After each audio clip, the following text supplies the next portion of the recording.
Mon papa, il a assassiné ma maman, mais il a aussi conservé son corps dans la maison dans laquelle on était pendant 3 semaines. Du coup, on a vécu pendant 3 semaines avec notre maman dans le congélateur, à lui faire des dessins, parce qu'il nous disait qu'elle était à l'hôpital. Et c'est le jour de notre anniversaire, mon frère et moi, parce qu'on est nés le même jour, où la police est venue et qu'on a découvert tout ça.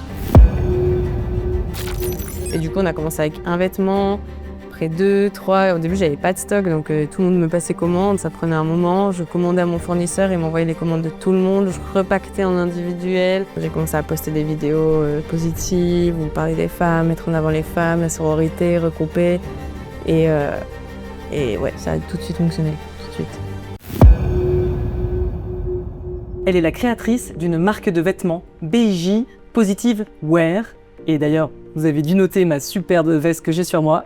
Comment elle a transformé le féminicide de sa mère, qui a été tuée par son père, en force?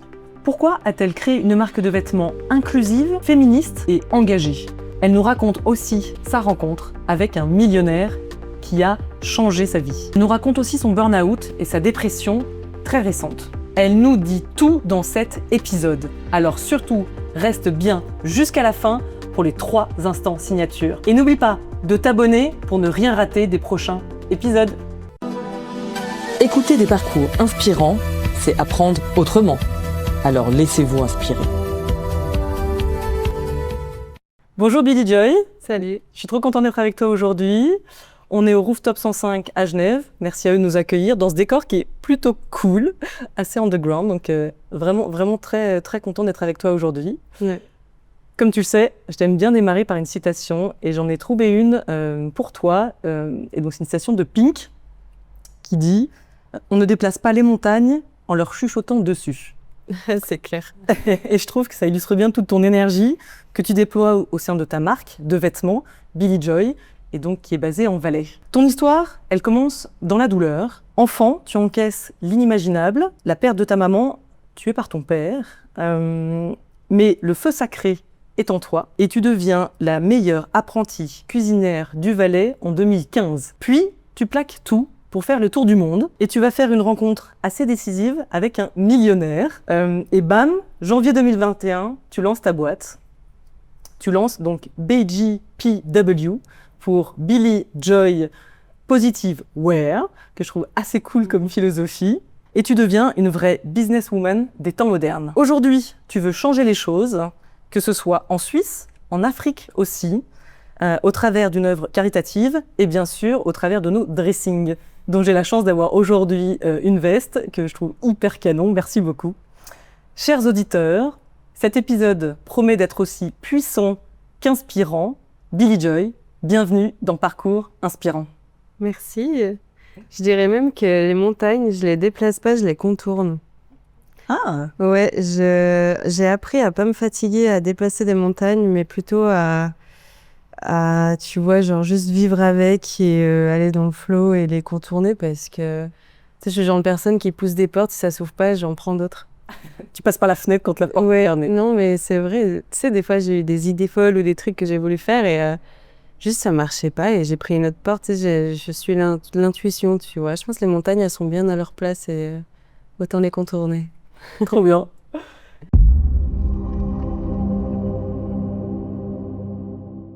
Comme tu le sais, le concept de ce podcast, c'est de repartir depuis ton enfance. On va remonter le fil du temps jusqu'à aujourd'hui pour comprendre tout ce qui t'est arrivé dans ta vie. Et donc, effectivement, point de départ compliqué, douloureux, ta maman, la perte de ta maman. Ouais. Qu'est-ce qui s'est passé? On vivait en Valais, en Suisse, et à l'âge de 5 ans, mes parents, ils ont essayé de partir vivre à La Réunion. Ils voulaient qu'on grandisse les pieds dans le sable, cette vie paradisiaque sur une île. Ils ont tenté un business qui n'a pas fonctionné, ils n'ont pas réussi à avoir les autorisations, conflit entre eux, et mon père, un jour, il l'a assassiné. Quand il s'est retrouvé avec plus un sou, sans savoir vraiment comment lui dire. Enfin, en réalité, je sais pas exactement leur histoire ou quoi. J'ai pas fait de diagnostic sur mon père, sur ce qu'il est ou voilà. Je sais juste que il est pas très sain et que ce qui s'est passé, s'est passé. Début compliqué. Donc, on apprend que ma maman a été assassinée. Ma grand-mère donc vient jusqu'à l'île de la Réunion, nous adopter 4 enfants, parce qu'on est 4 frères et sœurs. Ah ouais, package 4. Ouais, on est voilà. Ouais, c'est du travail. Du coup, elle vient, je pense que 3 jours après la nouvelle, elle a pris l'avion, refait les passeports, elle nous a rejoints. Et on a recommencé notre vie en Suisse, donc quand j'avais 8 ans. Et c'est vrai que ce début de vie, moi je voyais tous mes copains qui avaient leurs parents, qui étaient en famille, qui avaient une vie normale. Moi, j'écrivais des lettres à mon père en prison. Tout était très compliqué et j'idéalisais tellement mes amis qui pouvaient rentrer, avoir leurs parents avec eux. Et le soir, je priais dans mon lit de pouvoir changer de corps, avoir la vie juste de quelqu'un d'autre plus facile. Alors qu'aujourd'hui, je me rends compte à quel point c'est un trésor qu'on m'a donné. Et en fait, plus le temps passait et plus je me renseignais sur l'histoire, je me suis rendu compte qu'elle était encore plus complexe que ce que je pensais. En fait, mon papa, il a assassiné ma maman, mais il a aussi conservé son corps dans la maison dans laquelle on était pendant 3 semaines. Du coup, on a vécu pendant 3 semaines avec notre maman dans le congélateur, à lui faire des dessins parce qu'il nous disait qu'elle était à l'hôpital. Et c'est le jour de notre anniversaire, mon frère et moi, parce qu'on est nés le même jour, où la police est venue et qu'on a découvert tout ça. Donc, vraiment une scène d'horreur sur laquelle on croit toujours que ça arrive dans des films ou dans des documentaires Netflix, alors qu'en fait, ça t'arrive à la personne que tu croises dans la rue. Du coup, ouais, début de vie compliqué. Donc le jour de ton anniversaire. Ouais, jour de mon anniversaire. C'est pas ton jumeau, c'est juste vous êtes nés le même jour. On a 4 ans d'écart. Ok.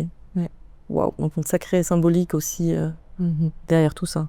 Et qu'est-ce que ta grand-mère, elle t'a transmis pour toi de plus précieux? La bienveillance. La bienveillance, l'honnêteté, la transparence, la sincérité. En fait, elle sait pas mentir. Elle savait pas mentir. Elle est décédée en début d'année. Du coup, c'était un début d'année aussi compliqué. Mais vraiment une personne en or incroyable qui est toujours bienveillante. Vraiment douce. C'était trop un bonheur d'être avec elle.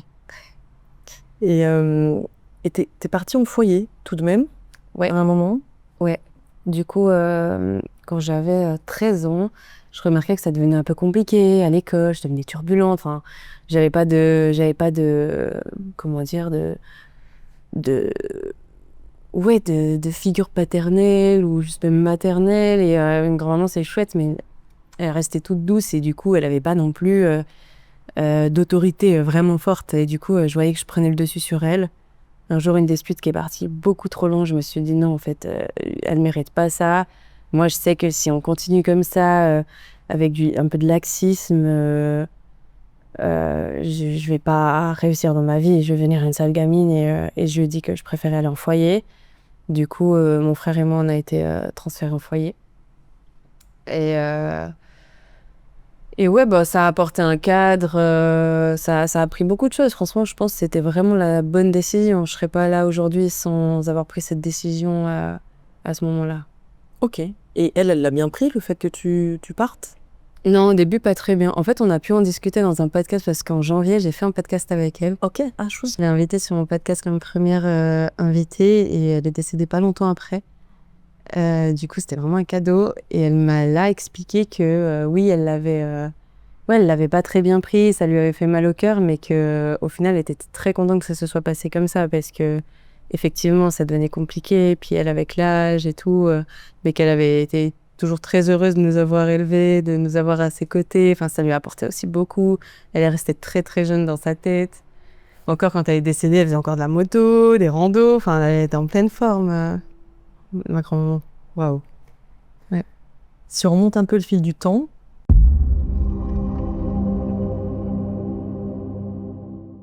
en 2015, donc tu as fait un CFC en cuisine. Oui. Et tu obtiens le titre de la meilleure cuisinière en 2015 en Valais. Comment ça s'est passé? Alors, l'école, déjà, avant de faire l'apprentissage, c'était une cata. En fait, il faut savoir qu'en foyer, à un moment donné, j'étais sous l'emprise d'un éducateur qui voulait que je vive un peu ma vie comme à sa religion. Et Et tout allait pas, en fait. Je sais pas, mais vraiment tout allait pas. Et j'étais interdite de ma chambre. Donc, je dormais dans une autre chambre. J'avais droit à 5 minutes par jour pour aller chercher mes affaires. Les autres jeunes avaient interdiction de m'adresser la parole. Je devais manger dans une buanderie. Enfin, et je devais faire ma lessive dans la baignoire. Non, mais c'était un enfer. J'étais littéralement... Quoi? Parce que j'étais une femme. Et c'est un homme comme ça, sans parler de... T'étais pas la seule femme, j'imagine. Sous son... Oui, son... Comment ça référé, j'étais la seule femme. Et il agissait comme ça avec toutes les femmes qu'il avait... je sais pas exactement ce qui se passait, mais ça a duré 1 an. Et un jour, j'ai quand même écrit au directeur en disant que ça allait pas et que je voulais partir. Et il a pris les choses en main et il m'a déplacée de secteur. Mais du coup, j'étais coupée de toute sociabilité. Vraiment, je pouvais parler à personne, absolument personne. Et donc, par exemple, je pouvais partir à l'école 15 minutes avant le début du cours, sachant qu'il y a 15 minutes de trajet, et rentrer 15 minutes après la fin des cours. Donc vraiment, moi, mon seul moment où je pouvais adresser la parole aux autres, c'était à l'école. Et je faisais la clown, j'adorais faire rire les gens, j'adorais parler. Et je poussais à bout les profs. Et du coup, personne croyait en moi. Tout le monde croyait que j'étais juste une fille perturbée et que... Et voilà, et donc autant que ce soit les éducateurs ou mes professeurs, ils m'ont pas poussée dans les études parce que je voulais être éducatrice, je voulais aider les jeunes, comme beaucoup de jeunes en difficulté en général, ils ont cette ambition de vouloir aider derrière. Et je voulais faire ça, sauf qu'on m'a vraiment coupé l'herbe sous le pied, et on m'a poussée dans la restauration en disant que c'est un peu le métier, tu vois, qui est capable de faire. C'est un peu comme ça qu'on me l'a présenté. Donc j'ai fait cuisinière. Et on m'a déplacée de secteur, et dans ce secteur, ça se passait super bien. J'avais des éducateurs incroyables. Les jeunes avec qui j'étais, ils étaient géniaux aussi. Et je me sentais juste bien, et j'ai voulu juste montrer que j'étais capable de faire les choses si je le voulais. Et ouais, j'ai adoré cette formation. Du coup, j'ai eu le titre de meilleure apprentie. J'ai fait la meilleure moyenne. J'ai tout pété, vraiment. C'était incroyable. Et après ça, voilà, j'ai fait la diététique. D'accord, t'es partie en diététique. Je suis partie en diététique, 2e CF. Et qu'est-ce qui t'a motivée à aller en diététique? À ce moment-là, je savais pas trop ce que je voulais faire de ma vie. Je me suis dit, bon, à la diététique, je vais pouvoir travailler dans des hôpitaux, me la couler douce. Parce que franchement, travailler les week-ends, à Noël, les soirs, c'est crevant. Enfin, c'était pas du tout la vie que j'avais envie. Mais la cuisine, ça m'a sauvée aussi. Ça, c'est un point. Ça m'a sauvée parce que ça m'a empêchée de sortir le soir. Ça m'a empêchée de sortir les week-ends, ça m'a empêché beaucoup de fêtes, beaucoup de fréquentation. Alors que souvent dans la restauration, il y a beaucoup de drogues qui tournent, etc. Moi, j'ai jamais été confrontée à ce genre de choses. En tout cas, là où j'ai fait ma formation, il n'y avait pas du tout ce genre de choses.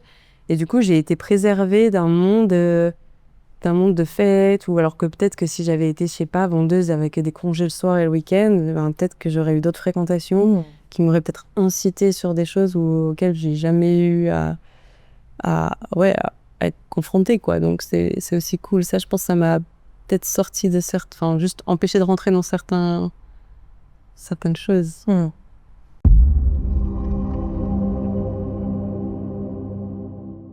Et donc tu passes ton CFC de diététique pour compléter en se disant ok, je vais peut-être m'évader ou en tout cas me sauver des soirs et des week-ends. Et puis finalement, qu'est-ce que t'as fait? Donc j'ai fini cette formation, et en même temps, j'ai rencontré un homme avec qui ça se passait pas très bien, avec qui je suis sortie pendant 2 ans. Ah, 2 ans quand même. Ouais, 2 ans de violence psychologique et physique. Donc j'ai même emménagé avec lui, on a restauré un appartement, etc. Quel a été le déclic pour partir? Déclic, c'est quand j'étais dans mon lit en train de pleurer et de me rendre compte que j'étais sûrement en dépression, et qui m'a dit faudrait peut-être que tu prennes des médicaments, parce que lui c'était un homme dépressif. Et là je me suis dit, mais c'est pas possible qu'après tout ce que j'ai vécu, ce soit un homme qui me mette dans cet état. J'ai toujours affronté les choses dignement. C'est pas un mec qui va juste me rendre mal. Et du coup, je suis partie du jour au lendemain. T'as claqué la porte? Ouais.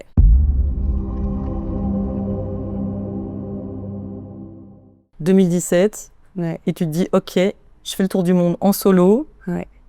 Je pars. Alors, pas tout de suite, non. D'abord, je me suis mise au sport, etc. Et je me suis mise dans la spiritualité. J'ai voulu découvrir un monde auquel je m'identifiais, etc. Et j'ai découvert plein de choses et je me suis rendu compte que ouais, la liberté, c'était nous qui la choisissions et que la mienne, elle était probablement en voyage. Donc, par contre, ce moment-là où j'ai tout claqué, où j'ai tout vendu, j'ai quitté mon travail, j'ai lâché mon appartement, j'ai vraiment... Ouais, je suis partie vraiment du jour au lendemain. Mon but, c'était de plus revenir. Je voulais plus revenir, je voulais plus de la Suisse. Je détestais, j'avais une haine complète contre le système. Vraiment, il fallait que je me barre. Et du coup, j'ai dit au revoir à ma famille en disant, je sais pas si on se verra dans 10 ans, dans 20 ans ou jamais. Enfin, du coup, je suis partie comme ça, et avec 15 000 francs. Et j'ai voyagé pendant 2 ans et demi. T'as un souvenir un peu marquant de ton épopée En voyage? Ouais. Ouais, j'en ai trop. Est-ce qu'il y en a peut-être un où, genre, prise de conscience? Déjà, des situations qui m'ont beaucoup rapprochée aussi et qui m'ont appris à demander les choses, qui est très important, c'est la communication avec ma maman. Sans forcément avoir une discussion avec elle, mais quand je remarquais en voyage, quand je demandais quelque chose, elle me le donnait, mais d'une manière genre rapide. Demande, exécution. Vraiment, c'était fou. Et du coup, je l'ai appliqué dans ma vie. Et vraiment, je suis en fait la fille la plus pourri gâtée du monde sans mère. Parce que vraiment, tout ce que je demande, je l'obtiens. Et vraiment, c'est un truc de malade. Donc ça, en voyage, c'était fou. Et sinon, l'expérience avec ce millionnaire, comme tu l'as dit à l'entrée, ouais, ça m'a ouvert les portes sur beaucoup de choses parce que du coup, j'avais un rapport avec l'argent qui était vraiment mauvais à cause de la situation de mes parents. Et que toute ma vie, c'était à cause du manque d'argent. Du coup, moi, je reliais l'argent au mal, en fait. Pour moi, ouais, voilà, l'argent, c'était mauvais, l'argent, c'était mal. Et j'avais un mauvais rapport avec. Pour ça, pendant mon tour du monde, je voyageais avec 300 francs par mois. Je campais, je faisais du stop, j'étais sauvage. J'étais très sauvage. Et du coup, d'avoir rencontré cette personne, donc je veux partir de Singapour, je fais du stop, personne me prend, mais pendant longtemps, hein, là-bas, les gens, ils prennent pas les sauvages au bord de la route. Et là, un mec, il s'arrête, je rentre dans la voiture, il me demande ce que je fais, je lui explique que je suis cuisinière de base, que je voyage, que je veux aider les orphelins, que je veux vivre sans argent, Et là, il me regarde, il me dit, tu sais, t'aideras personne, hein. Et moi, je sais à quoi j'aiderai personne. Il me dit, non, sans argent, tu vas aider personne. Il dit, regarde, moi, j'ai fait tant de millions, j'ai construit un orphelinat, moi, j'aide les gens. Je dis, putain, c'est vrai. Et en fait, je sais pas, ça a matché. Il m'a déposé dans un de ses appartements je sais pas combien de étage, fitness privé, piscine à débordement. Et il est reparti avec sa famille. Il m'a dit, je viens te chercher demain. Il m'a donné de l'argent pour manger et tout. Je me suis dit, ok, j'ai encore des stories où je suis genre outrée, où je suis là genre, oh, non mais attendez, il se passe un truc de fou. Et j'explique. Et non mais vraiment, c'est un film. Et du coup, je me dis, bon, il faut pas que je m'emballe. Si ça se trouve, demain, je me fais kidnapper. Il y a une armée de mecs qui débarquent dans l'appart et qui m'embarquent. Non, mais vraiment. Et en fait, moi, j'avais vraiment cette manière de vivre en mode l'univers m'amènera là où je veux. Enfin, t'inquiète, tu vas pas te faire kidnapper. Non, mais j'étais trop dans le monde des bisounours. Moi, ma fille, elle me dit qu'elle va faire la même chose que moi. J'ai pas encore d'enfant, mais. C'est no way, viré. Non, mais j'étais malade. Je faisais de l'autostop en Colombie. La petite blonde au bord de la route, toute seule en Colombie, qui se fait prendre par des camionneurs. Non, mais s'il te plaît, bref, c'est aberrant. Et du coup, le lendemain, il vient me chercher. Il m'amène à ses business class parce qu'il donne des cours de business, de développement, d'immobilier et tout. Donc, j'assiste, je rencontre des gens, etc. Et je passe, je sais plus, des semaines, j'ai pas la notion du temps, des semaines avec. Il me dépose dans des hôtels. Il se barre, il rejoint sa famille, il vient me chercher le lendemain. Et moi, je lui fais des débriefs sur les hôtels. Parce que du coup, il a des hôtels, donc il veut des débriefs et tout. Ah, un peu comme t'es une visiteuse. Je sais pas ce que j'étais. Je sais pas si j'étais son escorte, si j'étais sa testeuse, son assistante, mais pourtant rien de bizarre. Il m'a jamais rien demandé de chelou. Franchement, c'est le genre de mec perché, que tu rencontres dans la rue et va dire « On s'est pas rencontrés pour rien. Viens, on fait ça. » Mais il faisait ça avec tout le monde. Ah ouais. Mais c'était fou. Et il avait un appartement à plusieurs millions dans un truc en marbre avec des sécus pour ranger ses figurines Batman. Non mais C'est ce genre de gars. Et il s'appelait Batman. Il portait toujours des t-shirts Batman. Il avait une Batmobile. Non, mais il me perché cette histoire. J'ai l'impression que c'est un film. Et un jour, on part au Cambodge parce qu'il dit je vais acheter un hôtel. Donc on va au Cambodge et tout. Il visite un hôtel. Il regarde en face. Il dit il est à vendre aussi celui-là. Ouais, on peut visiter. Et il a acheté les deux. Et tout là, c'est fou. Et après, moi, quand on est rentré, je me suis dit mais je vais quand même continuer mon voyage. Parce que, je sais pas, mon intuition, j'ai suivi. Et donc, je continue mon voyage. Malaisie, Thaïlande, Laos. J'achète une moto au Vietnam. Ah ouais, donc vraiment grand tour et plusieurs pays. Ouais. Mais donc, t'as décidé de lui dire, ok, je continue mon tour, c'était super cool, j'ai appris plein de choses, merci pour tout, ciao, je continue. Ouais. Ok. Ouais, lui, il voulait de base que je prenne l'hôtel au Cambodge qu'il achetait et que je fasse un truc de yoga. Mais j'étais trop au peace and love, tu vois. Et je me suis dit, c'est sur papier, c'est trop stylé et tout, mais en fait, même si tout me donnait à faire ça, je sais pas, mon intuition. Je me suis dit, je sais pas. Encore là, il y a quelques temps, pareil, avec des trucs avec l'intuition, je le suis tout le temps. Puis tu sais, des fois, quand je fais les choses, je suis pourquoi j'ai fait ça? Et d'un coup, je me rends compte que c'était pas genre une décision de ma part, c'était vraiment une intuition. Enfin, c'est cool d'être connecté à son intuition. Ça te fait faire des choses folles.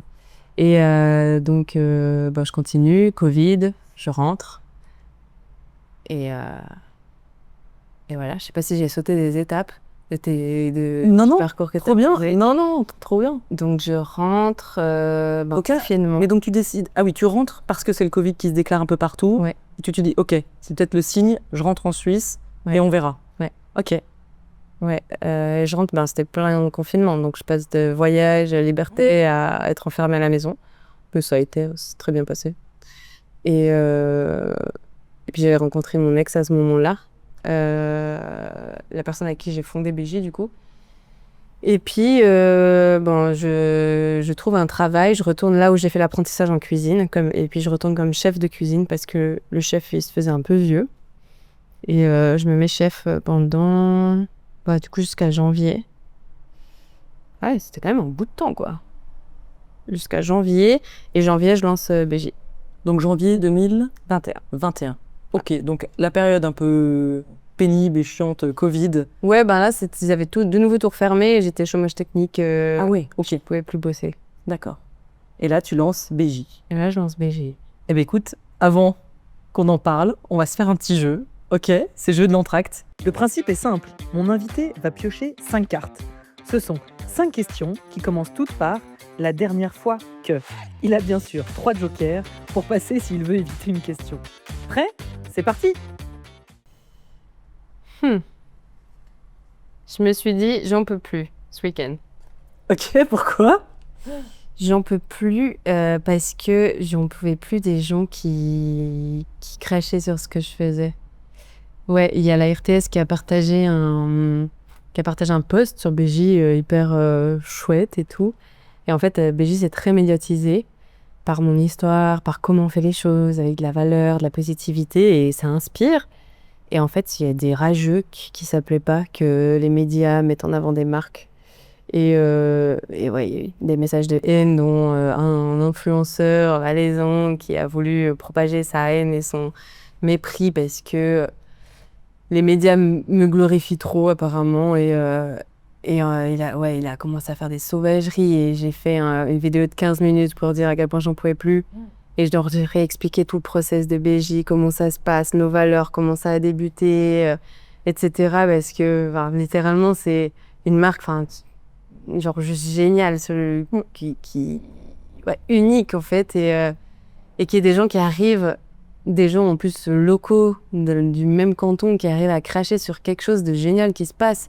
Enfin, moi, je trouve qu'on devrait se soutenir, qu'on devrait s'élever, s'aider et tout. Et franchement, j'en pouvais plus. Je me suis dit, non, mais les gens, j'en peux plus, en fait, de les éduquer, j'en peux plus de... Moi, il y a Kenny, qu'on connaît en commun, Kenny, mon bodybuilder pro préféré, qui me disait, Agnès, ton podcast, il va marcher, tu verras, tu auras des messages de haine, des gens qui seront pas contents, qui vont critiquer. Il va dire, c'est là, tu vas halluciner, ça va boomer, et c'est là où ça va faire parler. Donc, quelque part, voilà, il faut voir le positif et non le négatif. Oui, mais c'est toujours rageant quand tu mets de l'énergie et qu'il y a des gens qui te permettent de faire ça. C'est ça. Moi, en fait, c'est surtout, j'en peux plus de vous, mais allez, mettez votre énergie dans quelque chose de cool, quoi. J'ai fait une rencontre insolite.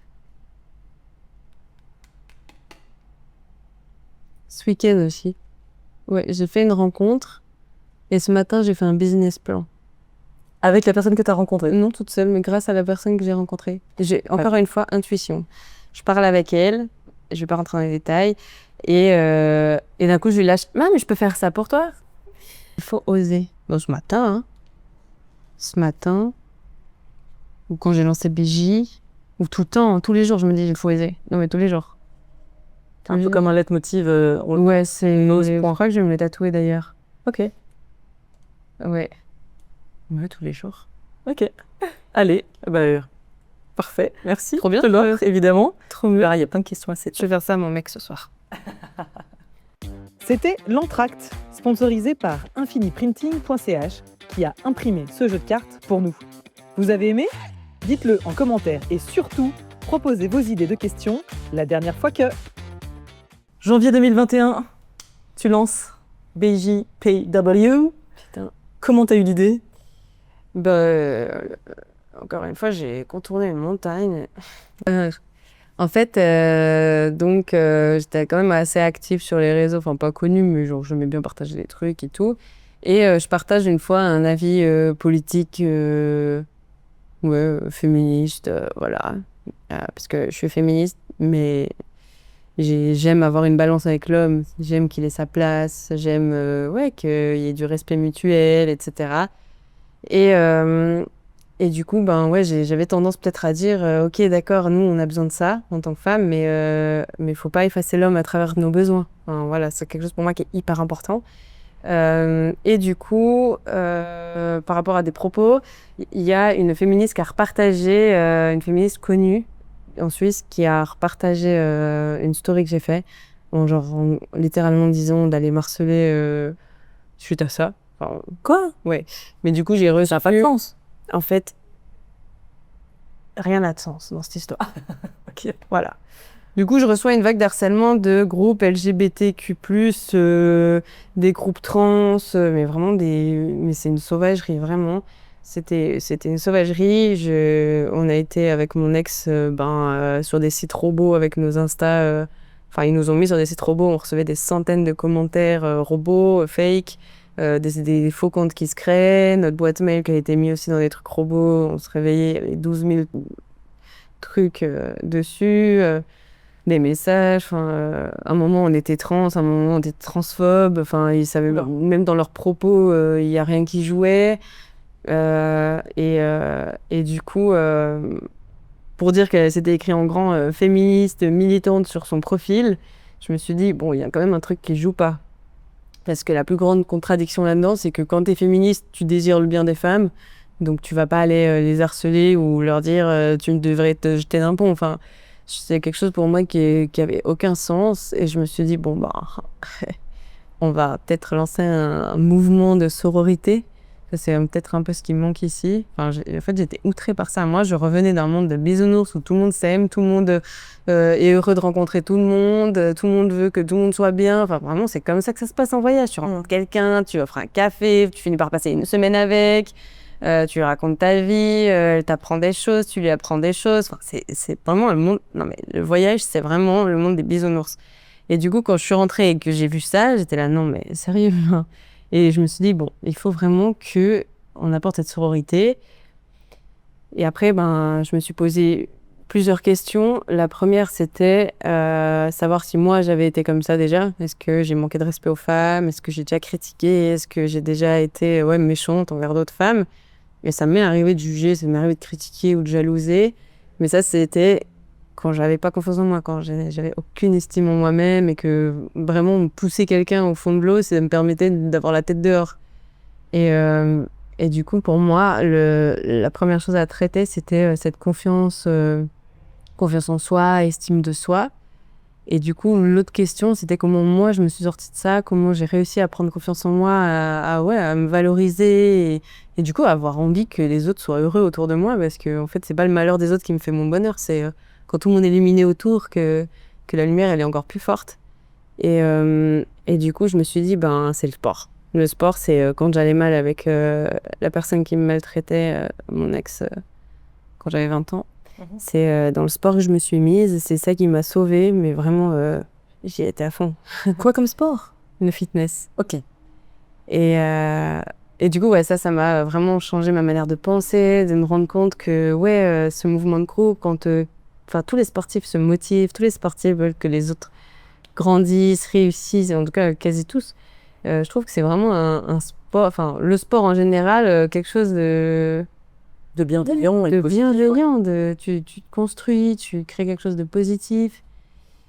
Et vu que j'en faisais encore beaucoup, je me suis dit qu'un mouvement simple, j'avais déjà essayé de lancer des mouvements, des trucs un peu fictifs, tu vois, et ça marchait pas. Je me suis dit, il faut vraiment qu'il y ait quelque chose de physique. L'humain, il est comme ça. L'humain, il a besoin d'incarner, porter, représenter. Et que le meilleur moyen pour que les femmes entre elles aussi se reconnaissent, de se croiser dans la rue, tu vois que la personne, elle partage les mêmes valeurs, tu le vois sur son vêtement. Sinon, tu le vois pas. Tu le vois pas si elle l'a pas tatoué sur le front. Et du coup, ouais. Ah, tu voulais un sens de signe d'appartenance. Ouais. Ok. Je me suis dit, je vais pas les tatouer, les gens. Mais du coup, je sais pas, le vêtement, mais ça s'est vraiment fait, je sais pas, tout seul, comme ça. Je me suis pas posée en me disant, ok, stratégie, Je sais pas, ça s'est fait comme ça. Et du coup, j'ai commencé à poster des vidéos positives, où parler des femmes, mettre en avant les femmes, la sororité, regrouper. Et ouais, ça a tout de suite fonctionné, tout de suite. Et comment t'en es venue aux vêtements? Après, t'es allé contacter des fabriques, t'as essayé de trouver quel objet pour toi ferait plus de sens? Alors, direct, c'était les vêtements de sport, ça c'est sûr. Et avec, justement, la personne, quand on revient sur Singapour, la personne que j'ai rencontrée là-bas, j'ai créé beaucoup de contacts. Et quand je les ai rencontrés en me disant, j'ai envie de créer quelque chose, je suis tombée sur Hélène avec qui je travaille directement en Chine. Et elle m'a proposé des alternatives, des moyens de faire, de starter le truc sans dépenser trop d'argent et tout, de brander les emballages. Vraiment, elle m'a aidé sur plein de choses. Et du coup, on a commencé avec un vêtement, après 2, 3. Au début, j'avais pas de stock, donc tout le monde me passait commande. Ça prenait un moment. Je commandais à mon fournisseur, il m'envoyait les commandes de tout le monde. Je repaquetais en individuel. Je notais les adresses, j'allais livrer chez les gens. Wow. Et ça, c'était un travail monstre. Je me suis compliqué la vie, mais c'était trop important pour moi Et en fait, ça plaisait à tout le monde parce que je leur montrais tout. Et alors là, je commande, là, je reçois, là, je fais à travers du décor. Ouais. Et juste, ce millionnaire, il t'a aidé au début dans ta boîte? Non, alors après, j'ai plus contact avec lui depuis Singapour. C'était vraiment qu'avec Hélène. Ok. Ouais. Je me demande d'ailleurs si je l'ai encore sur Facebook. Mais non, en vrai, en voyage, j'ai pas gardé des contacts. Je crois que j'ai gardé contact avec une personne. Le reste, en fait, ce qui était cool, c'est que tu rencontres quelqu'un, tu sais pas si demain il existe, du coup, tu profites à fond et ciao. Et du coup, j'ai adoré... Carpe diem. Ouais, je sais pas ce besoin d'appartenance, on se revoit. Non, tu sais, tu rencontres quelqu'un, tu fais, tac, tu pars, et lui, on a rencontré. En fait, t'as pas d'attente. Ouais, c'est ça. Tu peux être content de finalement ce qui arrive. C'est ça. Souvent, on a un problème de niveau d'attente qu'on a, que ce soit au niveau relation amicale, amoureuse, familiale. Et quand t'es en vacances, t'as pas tellement d'attente. Tu prends juste tu donnes, tu prends, tu donnes. Je sais pas, c'est vraiment... Puis, ce que j'ai adoré en voyage aussi, c'est en tout cas, moi, quand je rencontrais quelqu'un, c'était pas tu t'appelles comment et tu fais on travail. Ici, c'est vraiment tu t'appelles comment, tu fais quoi dans la vie. Et là-bas, c'était pas ça. C'était tu vois, depuis combien de temps, t'étais où, tu fais quoi, et puis si, puis... Et d'un coup, au bout de 2 jours, t'es là, en fait, tu t'appelles comment? Non, mais j'adorais ça. Et en fait, j'ai encore gardé ça aujourd'hui où je sais même pas. Ah oui, Agnès. Toi, oui, parce que c'est ton nom de. Mais tu vois, il y a plein de gens auxquels d'un coup, je me dis, en fait, elle s'appelle comment? Et tu sais, j'ai l'impression d'être mal polie. Parce que les autres, t'attaches de l'importance à d'autres choses. Ouais, mais pas tout le monde le voit comme ça. Tu vois, moi, tout d'un coup, au bout de la 3e fois que je vois la personne, je dis, c'est quoi ton prénom? Tu sais, on regarde un peu en mode, oui, excuse-moi, tu vois. Et si on en revient à BJ, donc il y avait ce message très positif derrière. D'ailleurs, j'aime beaucoup Positive Wear. Au début, je t'avoue, PDW, je savais pas ce que ça voulait dire. Après, quand j'ai vu, je fais évidemment, trop cool, bien trouvé. Mais qu'est-ce qui faisait que les gens te commandaient à toi, basé en Suisse, en Valais, alors certes, il y a cette philosophie, mais au niveau du produit en tant que tel, il y avait des innovations, il y avait des choses qui... c'est un vêtement qui fait une jolie shape, qui est chouette à porter. Je crois pas que les gens, ils ont tout de suite adhéré au produit.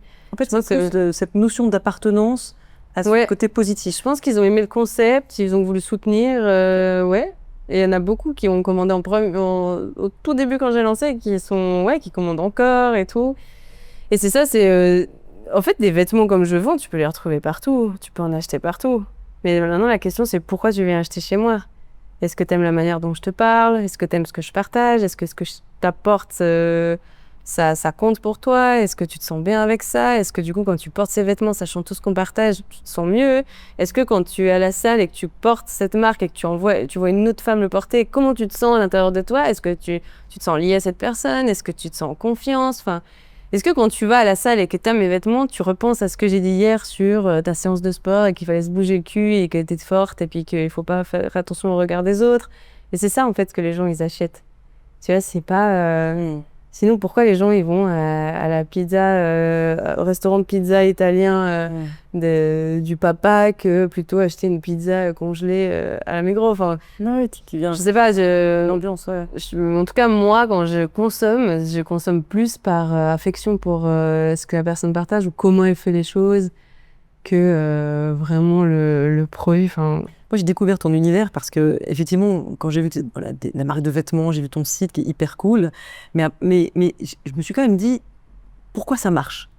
Mais c'est vrai, moi je peux acheter une brassière, enfin peu importe la marque, la qualité, bon, je fais beaucoup de sport, donc moi c'est dans la qualité évidemment que j'accorde beaucoup d'importance. Je me suis dit pourquoi les gens vont aller acheter du BJ, il y a des PDAV. centaines de marques qui se lancent et qui font faillite avec des Ouais. produits de très bonne qualité. Mais moi ce que j'ai trouvé cool justement, c'est ce concept très positif. Sur ton Insta, ça transpire tout post en fait, on sent l'énergie que tu as. Et effectivement, tu as su créer une ambiance, une philosophie. Et je comprends qu'effectivement, les personnes qui portent ta veste puissent se sentir peut-être mieux dans leur basket. Parce que quelque part, il y a cette philosophie derrière qui est très très puissante et que tu véhicules vachement sur les réseaux sociaux. En fait, ce qui est chouette et ce que j'adore, c'est que je peux vraiment être moi-même à 1000%. Et si ça plaît pas, ils vont juste acheter du Nike. Enfin, c'est pas grave pour moi, tu vois. Mais juste le fait de pouvoir être moi-même, de me réveiller le matin et si je veux faire une vidéo en dansant en pyjama, je le fais et ça plaît pas. Enfin, et c'est ça qui est chouette et je pense qui fait que ça fonctionne. C'est que les gens, ils aiment l'authenticité aujourd'hui, là où il y en a de moins en moins. C'est maintenant avec l'IA, avec ci, avec ça. Et du coup, je pense, le fait d'être authentique, moi, je me suis jamais emmerdée avec des fautes d'orthographe, à me relire 4 fois, tu vois, je suis pas du tout perfectionniste, je me mets pas des steaks de tout, enfin. Et du coup, je pense, que c'est ça aussi, je montre aussi tout, je montre comment ça se passe quand on crée des trucs, ou quand on commande, ou quand il y a des galères, ou quand on pack des produits. Justement, en parlant de galères,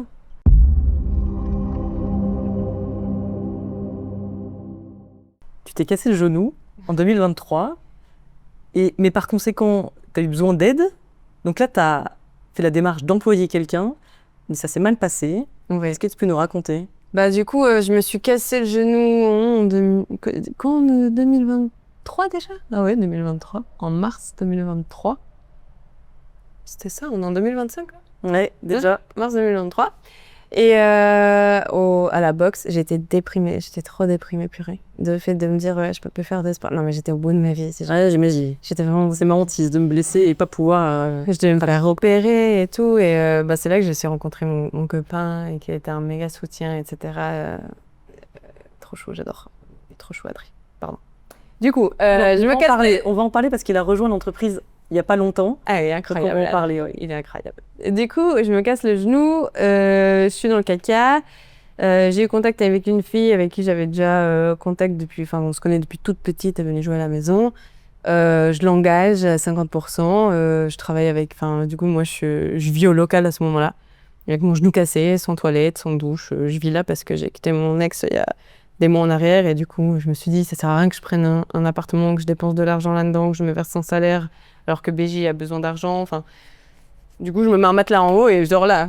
Okay. Température extérieure, mois de février, c'était super. Et du coup, elle vient travailler là. Franchement, ça se passe super bien. Je m'entendais ultra bien avec cette fille. On se marrait beaucoup. Je la mettais beaucoup en avant. Je pense que c'est une fille qui avait pas trop confiance en elle. Et du coup, moi, ça me touchait de la mettre en avant. On faisait beaucoup de vidéos ensemble.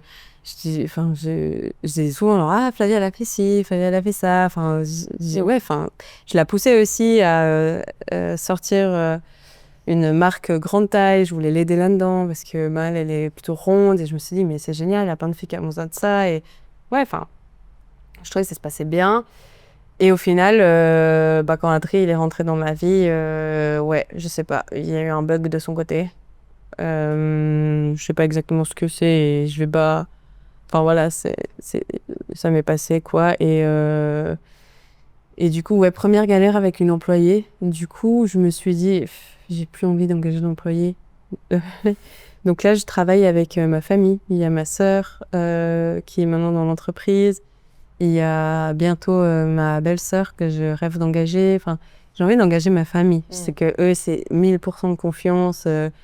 On a tous des intérêts communs et on va jamais se tirer de balles dans les pieds. Et du coup, ouais. Du coup, ça, c'est mon programme, mon goal de vie, de business, c'est de travailler en famille. Et donc là, ton mec a rejoint aussi la boîte. Ouais. Ça va, travailler à 100% ensemble, il n'y a pas de difficulté majeure? Si, alors au début, c'était difficile parce qu'Adri, c'est quelqu'un qui s'implique aussi à 1000%, qui est à fond, et moi, c'était dur au début de laisser un peu... Ouais, je sais pas, de laisser... Ouais, c'est ton bébé, quoi. Ouais, au début, c'était très dur. Et après, on a trouvé une bonne balance. Okay. C'est vrai que j'ai pu, je pense, être un peu dur parfois, ou un peu en mode sur la réserve, ou ouais, je sais pas. Mais ça s'est fait gentiment. Et là, ouais, on a une bonne balance, ça se passe super bien. Il est hyper impliqué, c'est quelqu'un de confiance. C'est trop un plaisir de travailler avec lui, ensemble tous les jours. On fait tout ensemble, on arrive à tout rassembler, son entreprise, la mienne.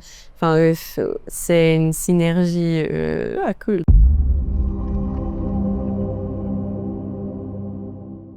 Et ce projet en Afrique, est-ce que tu peux nous en parler un petit peu? Ouais, alors c'était comment l'histoire? Une femme qui me contacte pour me dire qu'ils ont une assos, ils ont créé une école en Afrique pour les femmes et que elles ont des grands problèmes avec les menstruations parce qu'elles ont tendance à utiliser des journaux, des chiffons sales, enfin vraiment tout ce qui se trouve et auquel on peut être confronté à des infections, des problèmes et du coup, moi je suis toujours chaude sur des projets comme ça et je me suis dit trop bien, on va faire juste une récolte, mais genre une auto-récolte. Ok. En gros, j'ai voulu impliquer ma communauté dans une récolte de culottes menstruelles parce qu'on fait des culottes menstruelles depuis 2022 et j'ai voulu les impliquer là-dedans, mais au final c'était nos donations, c'était nos culottes, l'argent venait pas d'ailleurs. Et juste on a créé une vidéo de sensibilisation là-dessus. Et chaque partage de cette vidéo, c'était une culotte qu'on offrait en Afrique. Donc le but, c'était que les femmes, ou juste même les hommes, la communauté partage cette vidéo pour sensibiliser, donc qu'elle soit vue un maximum de fois, et que tous ces partages étaient le total des culottes envoyées. Et il y a eu plus de 800 culottes, il me semble, je sais plus le nombre exact. C'est énorme. Ouais, et les gars, on a vu des vidéos d'elles, toutes courant avec leurs culottes, et c'est trop bien. Et ouais, ça, c'était vraiment trop chouette. En fait, j'adore faire des œuvres caritatives comme ça. Ok. Puis ça sensibilise surtout pour plein de choses. Octobre Rose, par exemple, on fait souvent des interviews sur des femmes qui ont subi le cancer du sein, ou qui se battent pour ça, ou qui se sont battues, pour les violences conjugales, beaucoup aussi à cause de mon histoire. Et, ouais, c'est hyper important.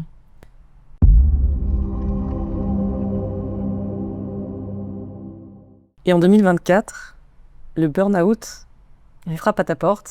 Ouais. Qu'est-ce qui s'est passé? Je sais pas si c'est un rapport avec ça, mais on a fait un accident de voiture en mars 2020. Il me semble que toutes mes galères, elles arrivent en mars. Mars ou mai, je sais plus. 2024, on a fait un accident de voiture. Il n'est rien arrivé de grave, juste la voiture détruite, mais ça aurait pu quand même être grave. Et je pense que ça m'a... En fait, j'ai appris qu'un choc intense pouvait faire ressortir des traumas. Et du coup, depuis ce jour, je suis devenue vraiment horrible avec Adri. Vraiment chiante. Tout me saoulait. Et il a subi. Il a subi, mais je pouvais péter un câble pour rien. J'étais de bonne humeur et d'un coup, je l'étais plus. Je voulais plus rien faire, voir plus personne. Sortir où il y avait du monde, ça me stressait. Ouais, je l'ai nommé burn-out parce que c'était aussi, j'ai tellement travaillé, j'ai tellement donné. Et là, je pense aussi d'avoir eu Adri, une personne sur qui les choses pouvaient se reposer. je me suis peut-être trop reposée sur lui et la pression de 5 années de combat, enfin plutôt, ouais, c'était 4 du coup à ce moment-là, de combat, de travail intense, avait pu être relâchée sur quelqu'un. Je sais pas vraiment. Mais ça m'apportait tellement parce que du coup, suite à ça, j'ai fait beaucoup d'hypnose, de la kiné, des rendez-vous psychologiques, etc. J'ai appris énormément de choses. Et, et depuis octobre, je suis allée faire un soin énergétique. Je suis sortie du soin, j'avais plus rien. Mais non. Ouais, vraiment une folie. Ok. Je suis sortie de ce soin et tout était redevenu à la normale. Ça a reboosté ton énergie. Ouais, Waouh. ouais. Ok. Et mais j'ai appris vraiment beaucoup.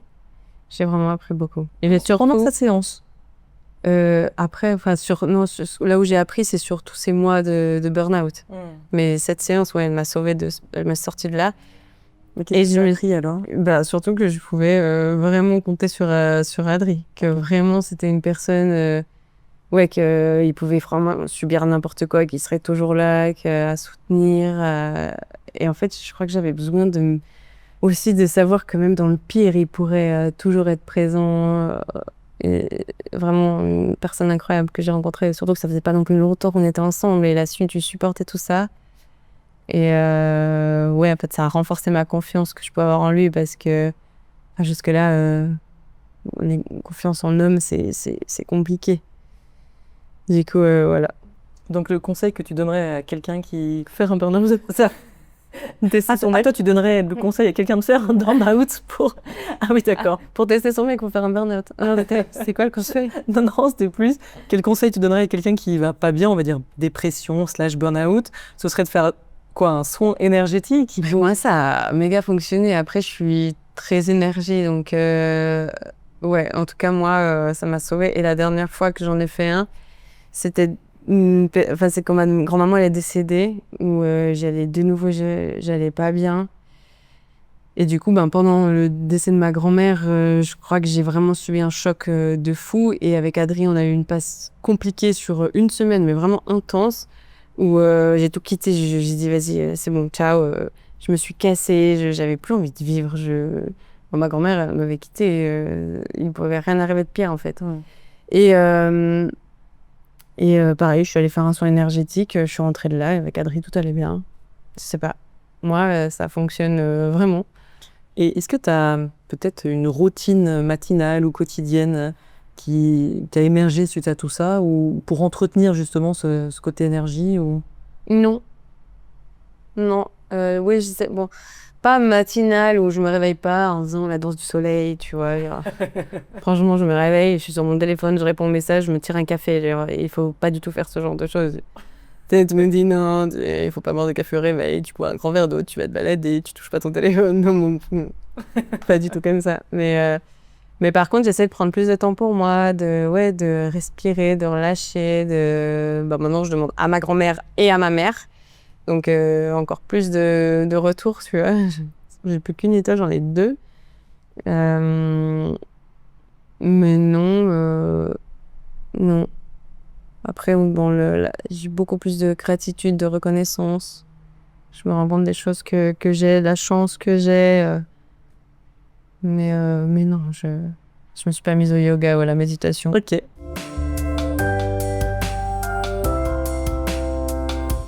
Écoute, on arrive au bout de l'interview.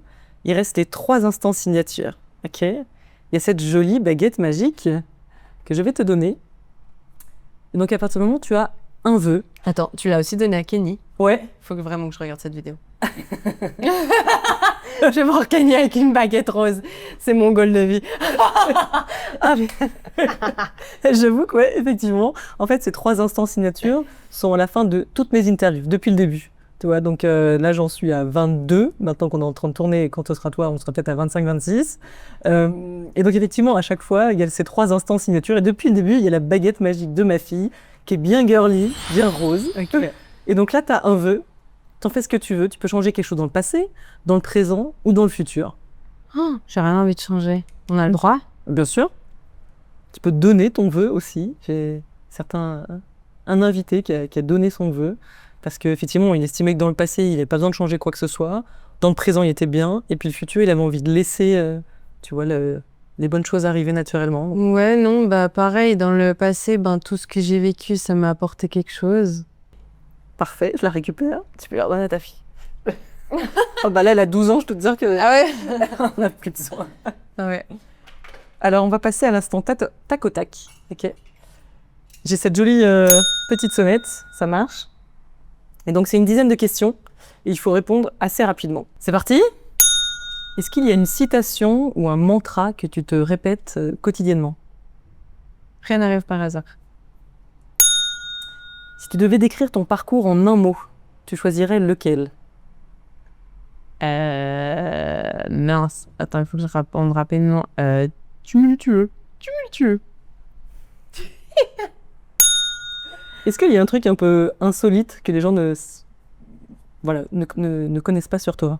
Ouais, je me suis rappelé ce matin que j'ai écrit à Sissi Mua quand j'avais 20 ans. Tu sais qui c'est ? Ouais, je vois très... Bah, moi, en fait, j'utilise son application quasiment tous les jours. Je fais une vingtaine de minutes le matin. Et après, on aime, on n'aime pas la personne. Je me suis rappelé que je lui ai envoyé un message. Donc, je me suis rappelé ce matin qu'à 20 ans, je lui ai envoyé un message pour l'inciter à ouvrir un restaurant ou un food truck ou je sais plus quoi avec moi. Parce que je voulais faire de la bouffe fit et tout. Elle m'a jamais répondu. Du coup, ouais, ça c'est assez... Ah, énorme. Non mais... Je vais faire une vidéo dessus. Ah, génial. Mais oui, moi, c'est l'application que j'utilise parce que j'ai pas le temps d'aller... voilà, c'est un peu compliqué. Et donc, j'ai mes petites haltères à la maison et je fais ça le matin. C'est super pratique. Trop bien, elle est géniale. Ah, elle est trop bien. Quelle est ta plus grande leçon de vie ? Bon, wow, toute ouais, je dis la perte de ma maman. Ouais. Ton plus gros regret ? De peut-être pas avoir assez... de pas avoir fait ce tour en chien de traîneau avec ma grand-mère. Je lui avais offert ça à Noël et il a pas eu assez de neige. On n'a pas... Quel a été ton plus gros coup de bol ? Le millionnaire. Allez. Quel conseil tu aurais aimé qu'on te donne quand tu étais petite ? De toujours croire en moi. Quel conseil tu donnerais à quelqu'un qui voudrait se lancer dans l'entrepreneuriat ? De toujours croire en lui. Tu te vois où dans 10 ans ? Avec 2 enfants, une maison, toujours en train de bosser pour ma boîte, avec des habits pour enfants aussi. Mais toujours là, en Suisse, bosser avec ma famille. Ouais, je me vois là. On a terminé le deuxième instant, il reste le dernier instant, signature, la dernière minute. Donc je vais lancer un chrono et tu as 1 minute pour inspirer nos auditeurs. Oh putain. Et ça démarre quand tu veux. En fait, peu importe ce que les gens pensent de toi ou de ce que tu peux faire, tu devrais faire ou tu dois faire, je pense que la question, elle se trouve en soi-même. Nous seuls, on a la réponse et qu'il faut vraiment suivre son intuition.